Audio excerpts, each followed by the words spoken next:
is Erick Dennis, and today I'm here interviewing Mr. Kevin Fairbanks. Kevin Fairbanks is a manager over at Gustavus Dairy out in Green Cold Springs. I was fortunate to do some work there, some camera work when I had my own business, and I had his card and was able to ask him if he would allow me to interview him. Again, I'd like to thank you for allowing me this chance to interview you on information about the warehouse industry. Um, I had myself worked in the warehouse and I actually had become a supervisor. Some of my questions for you today is how long have you been in the warehouse industry? And also, did you need any education when you first started out? Well, I've been in the warehouse industry for over, I want to say like 20 years. Mm. Basically, when I first started out, I started out as a forklift operator, uh, labor slash warehouse worker, period. Um, it required absolutely nothing, just a willing body. Do you require, I mean, do you remember what company it was when you first got your start? My first company I started working for was industrial cold storage. That's your cool story. Yeah, Okay. West Michigan. They basically they freeze anything you want them to freeze. Take a couple of days for it to freeze. Okay. In that industry there, was there any room for advancement? No, that's why I left. Okay, okay. Also, when you first started out, well, you told me, I'm sorry, you told me some of your basic functions, which was your forklift operator. Exactly. With that experience, did it allow you to get a job easier at the next company you went to? As far as the same type of position, yes. There was no advancement in anything. So you had a couple of jobs, there maybe several. What job did you go to, let's say, when you kind of got a different break or you were able to move up the ladder? I would say it was maybe 4 years after industrial cold storage that I finally got a break into somewhat management positions, and I went to Benton Express. And What do they, it's an LTL company. It's a shipping company. Basically, they ship wherever you want to ship. okay. So, did you need any more education for that, or did you get No, your experience through the years that you worked at other companies? experience with other companies. I didn't need any kind of education or anything like that. No. Okay. So, in that position that you had, did you begin to be more on the side of having to do shipping and receiving as far as keeping track and paperwork and um, if you, I'm sorry, did you say you was a supervisor or No. something like that? I started as just a nighttime warehouse worker, Okay, and in 3 months I switched over into a night shift supervisor. okay. So now as a supervisor, Mm. um, your duties change. So Yeah, at that point, you have people, I had people obviously under you me. had people under you. Exactly. Were you some of the same people you work with? Yes. Was it a tough transition? Yeah, it was because when you come in under them and then you are over them, eventually then it's a big deal. It's really hard to make that transition because they aren't used to you being over them. So one of my questions was, now that you're in this position, Mm-hmm. of course, your job requirements have changed. Mm-hmm. So at this point, were you more into the paperwork of shipping and receiving? Did you have control over what went out? How did you all keep documents that, to say, you had to take care of and make sure that they were correct on your end before they were shipped out? I was in charge of everything. Like I said, I was the night shift supervisor, so basically there was no one there but me Okay. and the other employees. So basically, I was in charge of the drivers, the workers, the freight, everything that came in there. I was in charge of it. Make sure everything was loaded on the correct trucks. Had to make sure that the paperwork was right, the hazmat paperwork was right, the weights, and everything that went out of there. I had to make sure that it was correct. Make sure the drivers were there on time and left on time. Um, I was in charge of employee evaluations, employees pay raises, employees hiring, employees firing. I was in charge of Okay. the whole shebang. You got a whole lot of responsibilities there. Exactly. Okay. And that kind of lines up for my next question: is it true that with more success there comes more stress? I guess if you want to call that success, then yeah, it really is. It's a lot more stress on you dealing with other people and having other people's you being responsible for other people's actions that they're making. It's a lot more stress. It's a lot to deal with on a regular basis. So obviously this was Dennis Express was a few years ago. Yeah. Okay. How long have you been working here now at the dairy? I want to say 4.5 years. Okay, 4.5 years.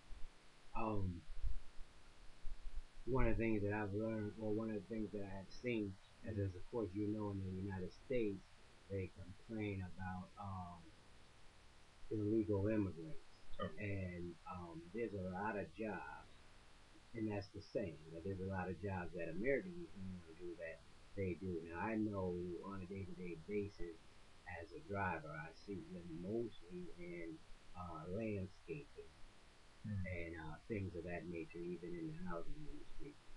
One of my questions to you is, how has the field, or has it changed in the warehouse as you work in, let's say, with, they might all be Americans, okay? So I don't want to necessarily say Americans, but people that you're normally working with. So let's say any immigrants that may have come in, because I do notice too that there's a lot of immigrants that have come to Jacksonville. There's and you don't know always their ethnicity, so you try to guess by their voice. But I would say there's a lot of Africans that have come in as well. mm-hmm. These are just things I've noticed. So I'm wondering, in the warehouse industry, is that a place that has been affected by the amount of immigrants that have come into the United States probably over the last 6 to 7 years? As far as immigrants go, yes, it has. They have integrated into the warehouse industry Mm-hmm. because it doesn't take a lot to get into the warehouse Okay. industry. All you Okay. need is basically a diploma, and you're in the door. But as far as illegal immigrants go, no. Illegal immigrants, no. Right. We have a stringent process that we have to go through as far as hiring. We have to make sure that they're Haitian, and wherever it is they're from. We have to make sure that they have papers Okay. saying that they are. Yeah, and really, that's really what. Um, Not as far as illegal, but I just wonder if you have them coming in, are their work ethnics different, or would you find the same, or do you find that they work harder because they appreciate the job and being here and wanting to work, or is there any difference from, let's say, if you didn't have as many events when you were there? To matter of fact, do you have any that were there, or do you have a large group of any Oh, race? we have a lot of Okay, Haitians. Haitians. Okay, so do you notice any work ethnic difference as far as how hard they may work, or maybe punctual, or anything of that nature?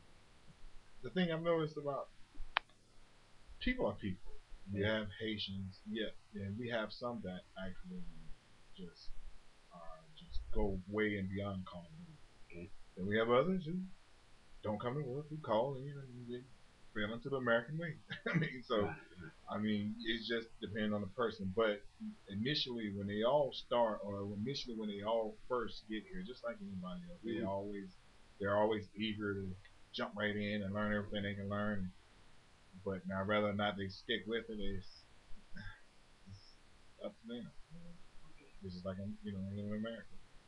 And I don't know if you have any insight to this part of it, but if you have company meetings, maybe a lot of times I know with my company we'll have meetings and they'll explain the state of the business.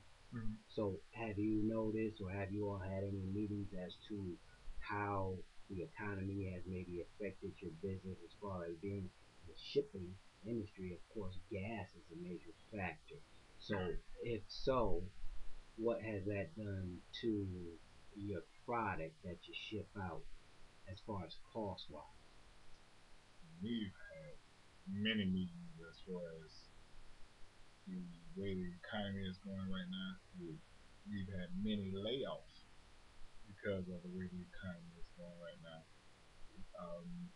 Basically, we are in a real bad situation right now. I mean, it's we actually do not produce the milk here in in Jacksonville, Florida, or Grand Cove, or whatever. No. The milk is actually shipped in from California. So basically, the trucks are driving it in, and we're just pasteurizing it, bottling it up, and sending it out. Okay, because now I did notice that when I researched information, not that it per se came from California, but it seems to say that they are in co-ops or right Exactly. with other companies Exactly. as farmers actually. Exactly. Okay, Farmers are so but it's might be in Florida, but it's as far as California that they ship it. every bit of milk that we receive comes strictly from California. Wow. Nowhere else.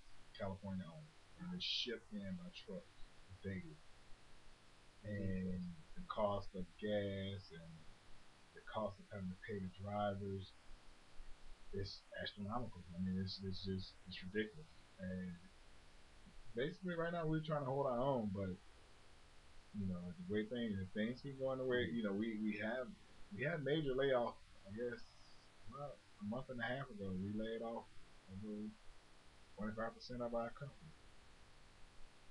And that really hurt, but we have to stay afloat. That's the only way we can stay afloat. Okay. Who's actually flowing the stuff that you're telling me? Because my next question is, someone who maybe, matter of fact, I'm sorry, let me ask you this. You said for the most part, you got in and other jobs were based on experience you've had. Have you ever, well, I don't even know, did you have a higher education than high school coming in, or did somewhere along the line, did you do anything else to try to say, like I would say, climb the corporate ladder and go to higher education, or have you just used your job skill on job training from job to job to move to where you are now? I had to go back to school. Okay. And pursue my bachelor's degree in order for me to be able to be in the position that I'm in right now. Certain jobs, yes, I could just take my experience and swing right on over to another position. But for me to be in the position that I am in now, require me having a bachelor's. So, and my question then would it be worth it? Because again, like I said, I was also at one point in the industry working for Office Depot, and I did make it to warehouse supervisor. But at the same token, it was based on the experience that I had there for 2 years that and they had in-house hire. So let's say for someone like me who learned the ins and outs of shipping and receiving, would it be worth it for me to feel? And I know that there's different pay grades for different companies, but as I researched it, I did see that the lowest starting salary was 37,000 up to like 52,000. But as the way the economy is going now, do you feel like it would be something worthwhile for me to take the experience I have and then go to school to attempt to get in the field of management? Because you're actually a manager, correct, versus a supervisor. Do you feel like from what you can see that this is a market that may be well for students to go into to try to